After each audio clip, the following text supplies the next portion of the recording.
hour now. It's yours to take, and we have these presentations to share as whenever you want.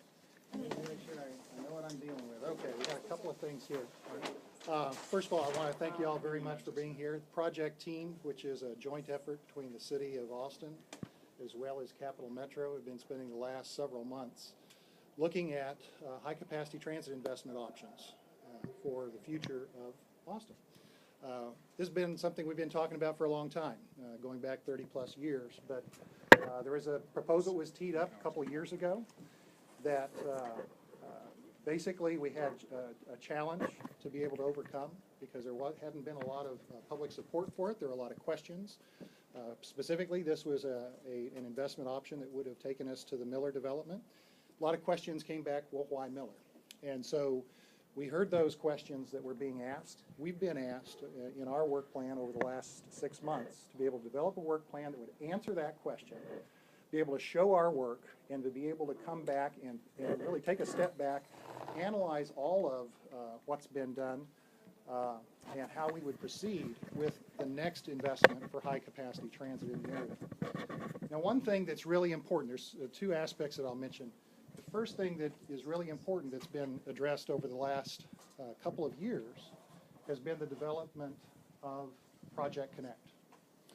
Project Connect represents that system planning, the transit system planning effort that's really been a missing element in some of the prior referendums that we've had here locally.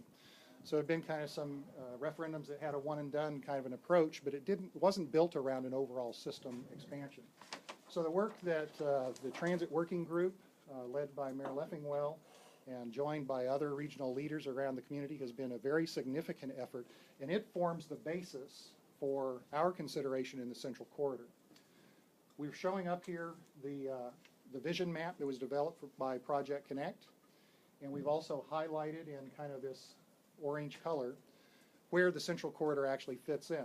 The important thing about the Central Corridor is that this is where 8 of those radial corridors identified in Project Connect actually converge. And so there's a tremendous amount of an opportunity to weave those investments together in the Central Corridor. It's really based by the downtown area, the Capitol Complex, and the University of Texas. But we broke our work plan down, and this was a joint effort with the city and Capital Metro and our consultants. We believe, big believers in the approach of plan your work and then work your plan.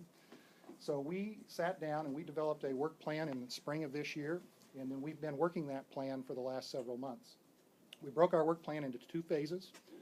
The first phase, which we're coming up on the approach, or the completion of, is to identify which of these directions, and essentially we'll talk about that in a minute, which direction do we proceed with our next high-capacity transit investment. Do we head north, do we head south, do we head east, do we head west? We're going to be presenting today our recommendations, the results of our Phase 1 study, and our recommendation on which direction we would proceed. Once we've done that, then we will move into Phase 2, which is a specific identification and evaluation and identification of routings. So this would be a specific street alignment, as well as a full evaluation of the mode, where this becomes a light rail, a streetcar, a bus rapid transit type of a project. That will be Phase 2 once we've established Phase 1. So what I'd like to be able to just say simply before we talk with what our recommendation is, that we've spent the last 4 to 5 months being very busy, digging into tremendous amounts of data, and trying to organize that data in such a way that we can understand it and be able to make a recommendation to do that. We've had an unprecedented amount of public scrutiny and participation in the review of that data.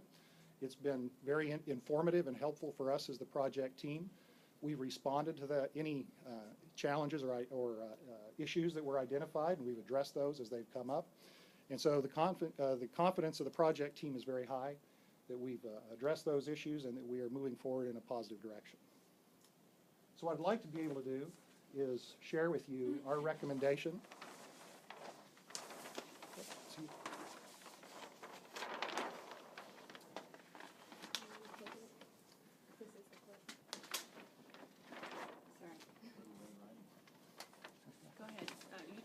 We divided our analysis of the Central Corridor into what we called 10 subcorridors. You can call them sectors, you can call them travel sheds, but the 10 subcorridors were identified, and we've been gathering information about the entire area, and our objective has been to compare across those 10 subcorridors, across using all the data that we have available to us. So essentially, we've identified the geographic areas, Lamar, Highland, Miller, MLK, East Austin, and so forth. So the idea is that we've been evaluating using our data how each of these subcorridors compares to each other, and the idea is to be able to identify that priority subcorridor. What is the next direction that we would take? In addition to those 10 subcorridors, we've identified the core of this. And this is, as I mentioned earlier, this area will be served by any of the next investments. And that represents the downtown Capitol complex and the University of Texas campus. So the idea is if we were to pick any one of these directions, the core would be served as a part of that. What we have identified through this is that there were 2 subcorridors that emerged at the top consistently amongst all of our different lenses of evaluation that we made. And that was the Highland corridor, moving straight up toward I-35 and the old Highland Mall area, as well as the East Riverside area. And East Riverside in particular emerged at the top every single time, every single lens that we looked at. And so it is, those 2 areas in particular have significant population and employment densities. They also have tremendous growth opportunities that we've identified, as well as economic development associated with that. There's also tremendous ridership potential in those areas. And so what we have done is, rather than just identify a single subcorridor, we felt that we needed to identify the 2 that continue to emerge at the top as a singular recommendation for us to advance into the phase 2. So phase 2 is when we would actually start to identify alignments that would serve these 2, that would allow us the opportunity to define what is the best project in these 2 areas, represented by the north to southeast arrow that you have here. What is the best project that will allow us to compete for federal funds from the Federal Transit Administration, and also provide for the best opportunity for to see a successful high-capacity transit opportunity. I would offer, I'd offer this is a balanced solution. We believe that it balances the opportunity to serve existing needs, as well as to shape the future development patterns of the area. And I believe, so we're very confident that this represents a great opportunity. One of the things that I would like to add is that this does reinforce the system message that we have developed as a part of Project Connect, but also one of the key drivers for this. There have been a number of investments already made here in high-capacity transit. The Red Line that we're going to see improvements on with the Tiger Grant, the BRT project, the Metro Rapid project that is going to be into implementation early next year. And so the idea of this is to build on those system investments, expand that, make sure that these relate very functionally to be able to serve all areas of town.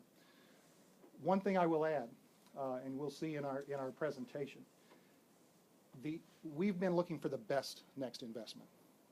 This isn't the only next investment. In our evaluation, all 10 of these sub-corridors can support high-capacity transit investment, given the densities and given the travel patterns that are in this area. What we've been looking for is the best one.